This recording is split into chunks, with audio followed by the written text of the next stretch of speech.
Sir, this is the third batch of supplementary demands. There are altogether 75 demands and 3 grants in this. As discussing with Mr. Mahatap, he was telling me what is there to speak on supplementary demands. So I won't speak much on supplementary demands. I only want to make the main points. The total supplementary demands is roughly 11,34,000 crores. Out of this, 14,000 crores are the actual outgo of the government. The rest, this is known as the actual supplementary demands. There is also something known as technical supplementary demand for grants. That is 11,20,000 crores, where the change in allocations is made by savings or extra income in the department itself. And thirdly, there is a token supplementary demand for grants where 1 lakh is allotted to every department. So there are these 3 types of supplementary demands. I won't go deep into the supplementary demands, sir, but I just want to mention a few points about the demands where the plan expenditure is more than 100 crores. One is 10 Ministry of Coal for meeting additional fund under the scheme Conservation, Safety and Infrastructure Development in Coal Mines, rupees 195.36 crores. I support this demand. Coal mines need a lot more safety, and hence this demand is called for. For meeting expenditure towards BharatNet, 278.50 crores. In the northeastern areas, this is the most important investment of giving last mile connectivity to all the villages. So I hope this will be spent properly.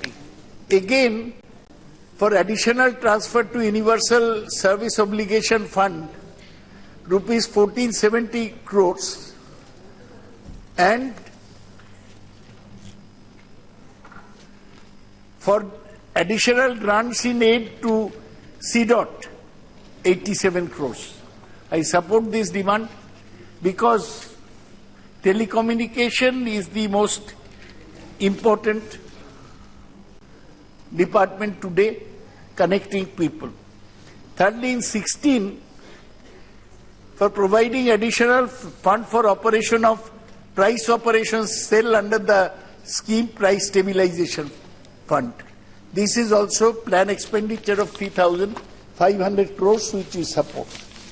The most important is in defence, 3,292.94 crores have been allotted for payment of areas of pensions on implementation of recommendation of 7th Central Pay Commission arising out of implementation of OROP, one rank, one pension. This is a long promised commitment of the government, and money should be allotted to this. Sir, for meeting 46 in the Ministry of Home Affairs, for meeting expenditure for updation of National Population Register in Assam under Registrar General 200 crores. This is where the government has faltered badly. There has been a delay in updation of the National Population Register in Assam, which is creating a lot of problems. Sir, there is also expenditure under the MSME, where 193 crores have been, where 1,504 crores have been allotted for different types of projects, programs of the MSME department. I support. In 75, Ministry of Rural Development, Pradhan Mantri Awas Yojana Gramin, 782 crores and 116 crores have been created. This is a project on which government is laying some emphasis. We want the targets to be fulfilled quickly under the Pradhan Mantri Awas Yojana, which are earlier known as Indira Awas Yojana. So this should be fulfilled. Sir, having said that, I shall not discuss the technical supplementary demands for grants because there is no actual outgo from the government. For instance, for transfer of Krishi Kalyan cess to Krishi Kalyan Kosh, 5,203 crores have been allocated under Head 1. That is just a book transfer from one department to another. And the biggest allocation is towards, sir, the debt repayment. Almost 10,84,000 crores is towards repayment of debt, both internal and external. This is again a saving of the government, no extra outgo is concerned. So I do not think that if you take that this year's total budget is 21 lakh crores. So if 14,000 crores is the extra outgo in the form of supplementary demands, one cannot really quarrel with that. So basically we do not oppose the supplementary demand of grants. Having said that, let me make a few points about the economy since I have the opportunity. The treasury benches are gloating over their victory in UP. They deserve all thanks. Whatever they did, social engineering, polarization, but they won. और चुनाव में जो जीता वही सिकंदर, तो आप लोग कभी सिकंदर है, आपको तो ताज भी है सर में. लेकिन I do not think that this victory proves that demonetization has been a good step. Well, whatever maybe Mr. Modi is a good communicator, good salesman, he has sold demonetization as a thing between rich and the poor, but demonetization has hobbled our economy permanently.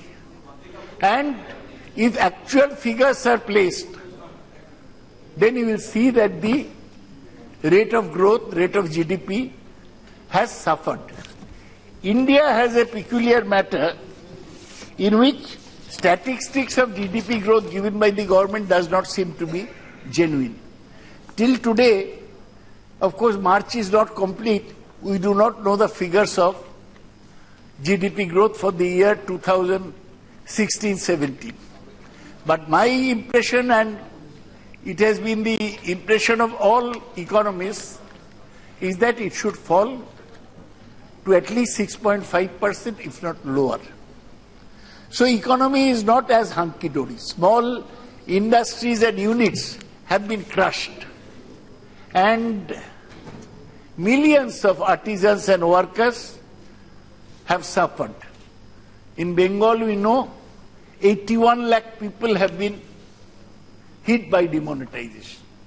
Who they vote for is not important. But the fact is that the economy has suffered. The Kharif crop was before this. So Kharif production has increased, agriculture production has risen by 4%. But in Rabi, after the Rabi crop comes out, we shall know how much we have suffered due to demonetization. This matter needs to be talked into, but in West Bengal budget, our Chief Minister Mamata Banerjee has allocated special funds for people who are affected by demonetization. She has also allocated rupees 100 crores for the farmers hit by demonetization. Unfortunately, in supplementary demand, there is no scope for compensating any of the people, farmers or artisans, who have been affected by demonetization. The other thing we have to remember that farmer suicide continues to be a big problem in the country. And this will be more. As you know, sir, Tamil Nadu is reeling under drought. Andhra has a drought, and Karnataka is having a drought for 6 years in succession. Kerala is also facing, Kerala, which is a green belt, is also facing. Now, Thanjavur is dry. If Thanjavur is dry, what is the name of that fertile belt in Kerala? Huh? Full area is fertile. Coconut is very, very affected. Now, where has the government granted any extra money for those hit by drought? And this year, I am anticipating that there will be more farmer suicides. The government has said that they will double the income of farmers in 5 years. At this rate, at the rate we are going, at the rate farmers are committing suicide, I do not think the government will improve. And if you notice, sir, that in 5 years, agriculture contribution to GDP is falling. Whereas large number of people, almost 70% people are dependent on agriculture, agriculture's contribution to GDP has fallen to 25%, it may fall even more. This agrarian distress has not been covered by the government. That's what I want to say. Sir, the earlier budget, on which I discussed earlier, has been a series of gimmicks and slogans. You remove the budget date to 1st February. You incorporate the rail budget into the general budget. How does it help the economy? These are all technical, just showpieces. Where is the economy? Where has the economy got the muscle? I may quote some figures about the situation, the rate of growth. If we say gross value added, in manufacturing 2015-16, growth was 9.3%. 16-17, it's fallen to 7.4%. In construction, it was 3.9%. It has fallen to 2.9%. In trade, hotel, transport and construction and service related to broadcasting, it was 9%. It has fallen to 6%. In financial, insurance, real estate and professional services, it was 10.3%. It has fallen to 9%.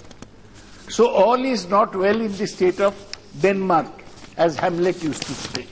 You are saying that we have won. He didn't say that. We are in Hamlet, another character. In Hamlet, as it was said, that all is not well in the state of Denmark. I am saying something is rotten in the state of the economy, and we are not doing enough to correct that. Sometimes I feel that people, when throughout the world, economists, when they see statistics coming from China, they say it's not believable. The way this government is giving statistics, soon we will have the Chinese reputation of giving out statistics which is not reliable. This is a very important thing. Sir, I would have understood they could have taken as much money as they wanted if they only introduced universal basic income, which was idea proposed in the economic survey. They have not given universal basic income. They have given token increase to NREGA, but the condition of the rural masses in India still remain very bad. And here the industry minister is there. I have already mentioned how rate of growth has fallen. May I mention, where is the investment? You have given slogans like Make in India, Stand Up, Start Up, Swachh Bharat, etc. Where is the actual investment in the industry? Mr. Kirit Somaiya was reading from PricewaterhouseCoopers report. I want the actual figures that are never available from this government of investment in industrial investment in 2016-17. About what incentive the government is giving, I'll discuss tomorrow when we discuss the finance bill. But the fact is, industrial investment is not rising. So we have only slogans. Make in India, stand-up startups, Swachh Bharat, and lastly, two things I just want to mention. One is that black money is not being recovered. Till today, we do not know how much black money was recovered due to demonetization. We do not even know how much money was deposited in the banks between November 8th and December 31st. We do not know. We are in the dark. We do not know how much black money was recovered. We do not know how much black money has brought from abroad and whether people will have 15 lakh rupees in their bank accounts. This remains a dark spot in our economy, if I may say. Lastly, I want to say that naturally this is supplementary demands, as I mentioned, so not much mention is made about the banking sector. The banking sector is rotting. It was a few months back we discussed in the Finance Standing Committee, 8 lakh crores of non-performing assets are there. Some people say that demonetization was done for two reasons.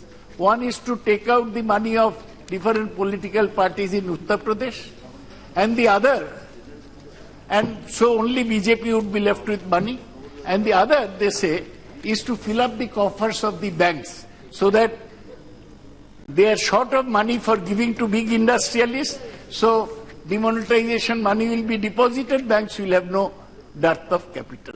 I do not know which is true. So as I have said earlier, that nobody opposes supplementary demands for grants. These are money already spent. Right. So I support the supplementary demands, but I do sound a word of caution again to the government that all is not well in the economy of India.